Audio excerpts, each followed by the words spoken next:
علیکم، میں ہوں سنبل اور آپ سن رہے ہیں سنبل فتحمان چینل۔ اگر آپ ہمارے چینل پر نئے ہیں تو ہمارے چینل کو سبسکرائب کریں اور لائک اور شیئر بھی کریں۔ تو چلیے سنتے ہیں روزے کی اہمیت اور فرضیت۔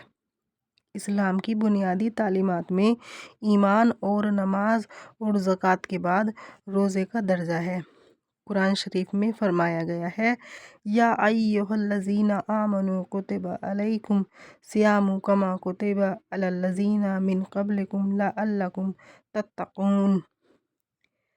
اے ایمان والو، تم پر روزے رکھنا فرض کیا گیا ہے جیسے کہ تم سے پہلی امتوں پر بھی فرض کیا گیا تھا، تاکہ تم میں تقوی کی صفت پیدا ہو۔ اسلام میں پورے مہینے رمضان کے روزے رکھنا فرض ہے، اور جو شخص کسی بلا عذر اور مجبوری کے رمضان کا ایک روزہ بھی چھوڑ دے تو وہ بہت ہی سخت گنہگار ہے۔ ایک حدیث میں ہے کہ جو شخص بلا کسی معذوری اور بیماری کے رمضان کا ایک روزہ بھی چھوڑ دے تو وہ اگر اس کے بدلے ساری عمر بھی روزے رکھے تو اس کا پورا حق ادا نہ ہو سکے گا۔ روزوں کا ثواب۔ روزے میں چونکہ عبادت کی نیت سے کھانے پینے اور نفسانی شہوت کے پورا کرنے سے اپنے نفس کو روکا جاتا ہے اور اللہ کے واسطے اپنی خواہشوں اور لذتوں کو قربان کیا جاتا ہے، اس لیے اللہ تعالیٰ نے اس کا ثواب بھی بہت زیادہ رکھا ہے۔ ایک حدیث میں ہے، جو شخص پورے ایمان و یقین کے ساتھ اور اللہ تعالیٰ کی رضامندی حاصل کرنے کے لیے اور اس سے ثواب لینے کے لیے رمضان کے روزے رکھے تو اس کے پہلے سب گناہ معاف کر دیے جاتے ہیں۔ سبحان اللہ۔ ایک دوسری حدیث میں ہے کہ روزے دار کے لیے فرحت کے دو خاص موقع ہیں۔ ایک خاص فرحت اس کو افطار کے وقت اس دنیا ہی میں حاصل ہوتی ہے، اور دوسری فرحت آخرت میں اللہ کے سامنے حاضر اور بارگاہ الہی میں بازیابی کے وقت حاصل ہوگی۔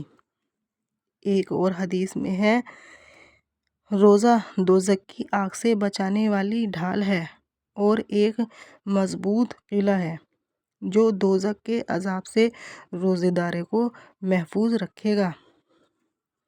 ایک اور حدیث میں ورد ہے، روزے دار کے لیے خود روزہ اللہ تعالیٰ سے سفارش کرے گا کہ میری وجہ سے اس بندے نے دن کو کھانا پینا اور خواہش نفس کا پورا کرنا چھوڑا تھا، بس اس کو بخش دیا جائے اور اس کو پورا اجر دیا جائے تو اللہ تعالیٰ روزے کی یہ سفارش قبول فرما لے گا۔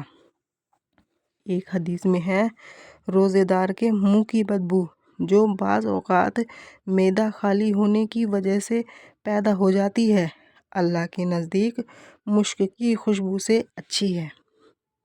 ان حدیثوں میں روزے کی جو فضیلتیں بیان کی گئی ہیں، ان کے علاوہ اس کی سب سے بڑی خصوصیت یہ ہے کہ وہ انسانوں کو دوسرے حیوانوں سے ممتاز کرتا ہے۔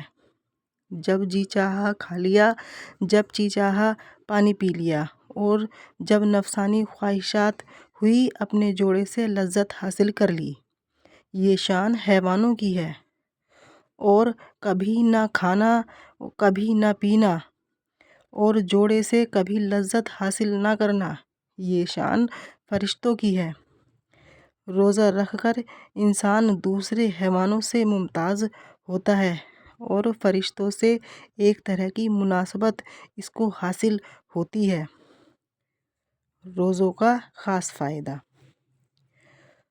روزے کا ایک خاص فائدہ یہ ہے کہ اس کی وجہ سے آدمی میں تقویٰ اور پرہیزگاری کی صفت پیدا ہوتی ہے اور اپنی انسانی خواہشات پر قابو پانے کی طاقت آتی ہے، اور اللہ کے حکم کے مقابلے میں اپنے نفس کی خواہش اور جی کی اہمیت کو دبانے کی عادت پڑتی ہے اور روح کی ترقی اور برکت ہوتی ہے۔ لیکن یہ سب باتیں جب حاصل ہو سکتی ہیں کہ روزہ رکھنے والا خود بھی ان کے حاصل کرنے کا ارادہ رکھے اور روزے میں ان تمام باتوں کا لحاظ رکھے۔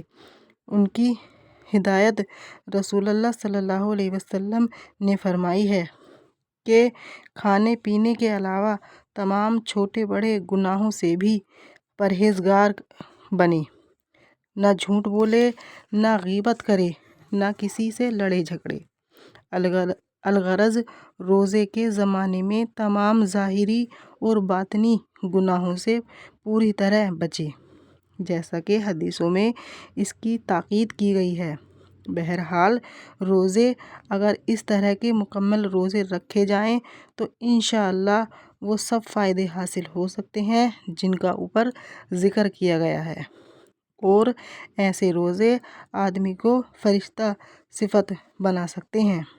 اللہ تعالیٰ ہم سب کو توفیق دے کہ روزے کی حقیقت اور اس کی قدر و قیمت کو سمجھیں اور اس کے ذریعے اپنے اندر تقویٰ اور پرہیزگاری کی صفات پیدا کریں۔